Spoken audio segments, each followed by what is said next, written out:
हरे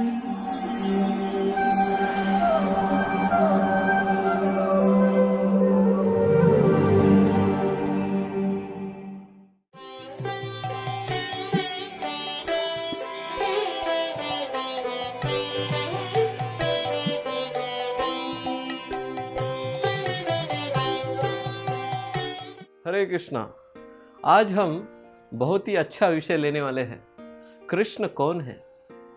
कृष्ण के बारे में बहुत लोगों के मन में शंकाएं रहती है, और जब तक व्यक्ति शास्त्र को पढ़ेगा नहीं तब तक उसको उसकी जो शंकाएं हैं वो दूर नहीं हो सकती, उसका निरसन नहीं किया जा सकता।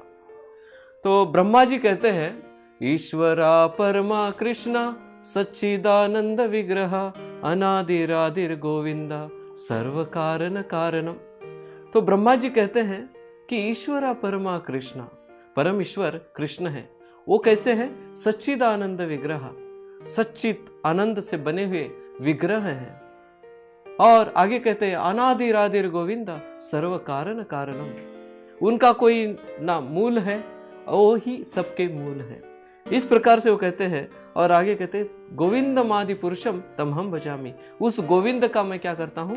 भजन करता हूं। इस प्रकार ब्रह्मा जी कहते हैं। फिर शिव जी अपनी जो पत्नी है पार्वती देवी, उनको कहते हैं, एकम शास्त्रम देवकी पुत्र गीतम एको देव देवकी पुत्र एव एको मंत्रस्य तस्य नामानि यानि कर्मापि एकम तस्य देवस्य सेवा। तो अपनी पत्नी पार्वती को बताते हैं, एकम शास्त्रम देवकी पुत्र गीतम। एक ही शास्त्र है पार्वती। कौन सा? देवकी पुत्र गीतम। देवकी के जो पुत्र है उन्होंने जो गीता कही है वही एक शास्त्र है। एको देव देवकी पुत्र एव। एक ही भगवान है, और वो कौन है? देवकी का पुत्र है। और देवकी का पुत्र कौन है? कृष्ण, श्री कृष्ण जो भगवान है। आगे कहते हैं एको मंत्र से तस्य नामानि यानि। और एक ही मंत्र है, वो है उसी का नाम का जप करना है। और कर्मापि एकम तस्य देवस्य सेवा। और एक ही कर्म है कि उसकी सेवा करो। इस प्रकार शिवजी पार्वती को बताते हैं। तो अभी कृष्ण कौन है ये शास्त्रों में बताया है। शास्त्र में ये बताया कि कृष्णस्तु भगवान स्वयं। कृष्ण कौन है? भगवान है। और भगवान की व्याख्या हमें समझना बहुत आवश्यक है, जो पराशर मुनि ने बताई है। वो कहते हैं कि जिनके अंदर 6 ऐश्वर्य होते हैं उनको ही हम केवल भगवान कहते हैं। भग का अर्थ होता है भगवान। भग मतलब ऐश्वर्य। जिसके पास 6 ऐश्वर्य से पूर्ण है, जो व्यक्ति 6 ऐश्वर्य से पूर्ण है, अनंत मात्रा में ऐश्वर्य है, उनको ही हम केवल भगवान कह सकते हैं। और ये 6 ऐश्वर्य कौन से हैं? एक है ज्ञान। अनंत ज्ञान होता है जिसके अंदर।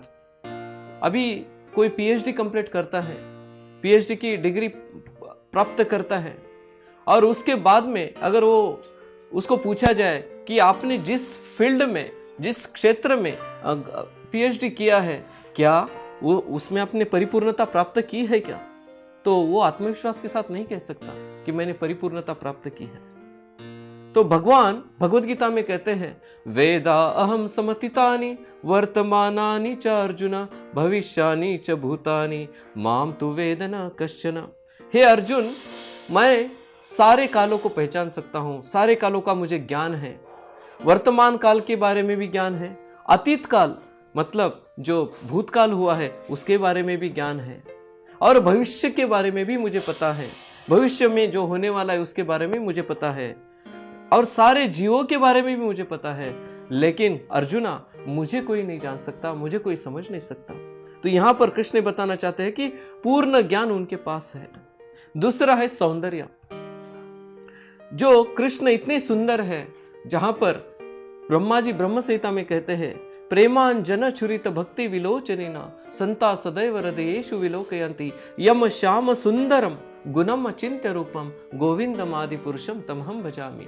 यम श्याम सुंदरम, जो स्वयं जो कृष्ण है, जो श्याम है, वो कैसे सुंदरम है, और उनका जो वर्णन हम अचिंत्य मतलब हम उसका वर्णन भी नहीं कर सकते, अवर्णनीय, ऐसा उनकी सुंदरता का ये है, गुण है।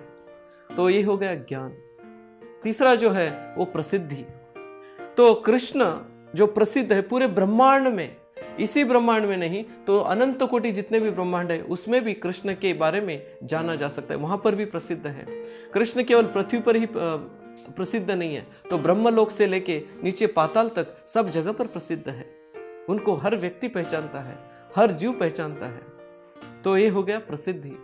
फिर बाद में आता है ताकत, स्ट्रेंथ, बल, शक्ति। कृष्ण भगवान ने जब अपना जो ताकत जो है, बल है, वो अपने बचपन से ही उन्होंने दिखाना चालू किया था। जो अनंत बल है, अनंत शक्ति है, कृष्ण ने जो गोवर्धन पर्वत उठाया था, अपनी जो बाएं हाथ की जो उंगली है जिसको कनिष्ठिका कहते हैं, के ऊपर उठाया था, और जो कोई ये कार्य कर नहीं सकता। तो अनंत शक्ति कृष्ण के अंदर है। फिर आता है संपत्ति। तो कृष्ण की जो पूरा ब्रह्मांड है उन्होंने विश्वरूप दिखाया था यशोदा मैया को, जिसमें सारे ब्रह्मांड उनके मुख में नजर आए। तो सारी जो प्रॉपर्टी है, सारी जो दुनिया है वो कृष्ण के अंतर्गत है। तो ये हो गए संपत्ति। और जो छठा ऐश्वर्य है वो है त्याग। तो कृष्ण स्वयं भगवान है, इनके अंदर इतने ऐश्वर्य है, ये होने के बावजूद वो अपने अहंकार का त्याग कर दिया है और वो 18 दिन तक अर्जुन के सारथी बने। और जब अर्जुन को बाई ओर जाना होता था तो खड़े हुए अर्जुन अपने जो कृष्ण सारथी बने हुए हैं तो उनको अपने बाएं पैर से लात मारते थे, और जब उनको दाहिनी ओर जाना होता था दाहिने पांव से अर्जुन कृष्ण को मारते थे। तो इस प्रकार उन्होंने जो अहंकार है अपना त्याग कर दिया। बहुत बड़ा त्याग उन्होंने किया है भगवान इस पद का। तो इसीलिए ये सारे ऐश्वर्य केवल कृष्ण में दिखाई देते हैं। इसीलिए कृष्ण भगवान है। भगवान यानी जिसके अंदर ये सारे ऐश्वर्य पूर्ण होते हैं। तो इस प्रकार कृष्ण कौन है? भगवान है। हरे कृष्ण।